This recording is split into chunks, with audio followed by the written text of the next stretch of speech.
వెంకటంపల్లి ఇంటికి వచ్చింది. నేను నా బిడ్డని గర్భవతి నేను వచ్చిన.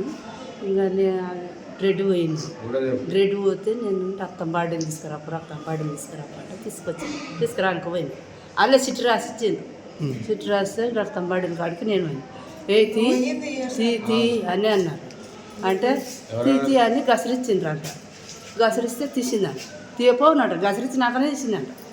ఆ బెడ్ పోతుంటే ఆమె ఇట్లా చీర పట్టుకుంటే ఇంకా ఎందుకు తీయవు, ఎందుకు ఇంకా తీయవు, బెడ్ పోతుంది, ఆపరేషన్ చేయాలి అని అప్పుడు చెప్తుండ్రు.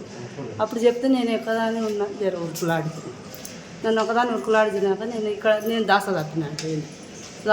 ఆమె దాస తప్పి కాడ పెట్టిందంట. సూదుల కాడ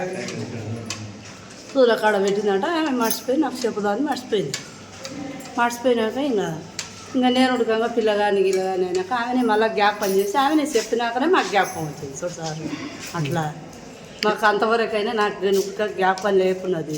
ఎంత ఉంటుంది కాస్ట్? అంతా 9 మాసాలు ఉంటుంది సార్. అబద్ధం ఎందుకు ఆడాలి? పుస్తే 3 మాసాలు ఉంటాయి. ఈ గుండ్లు 3 మాసాలు, కమ్మలు 3 మాసాలు, రాత్రులు ఉన్నాయి. ఏమంటారు వాళ్ళు సిబ్బంది? వాళ్ళు మేము తీసుకున్నాము అని అంటారు. ఏడవ పోయిందో నువ్వు భద్రంగా పెట్టుకోవుతా, చెత్తలో పోతే ఈ చెత్తలో చిట్టిలో కట్టి పెట్టిందంట. చిట్టిలో కట్టి పెడితే ఆ చిట్టి ఇట్లా పిసుకోకుండా అది నల్లలు ఇంత నల్లలు కాదు సార్, మంచిగా కనబడదా? చిన్నది కాదు. మీ పేరు ఏం పేరు? నా పేరు చెన్నమ్మ.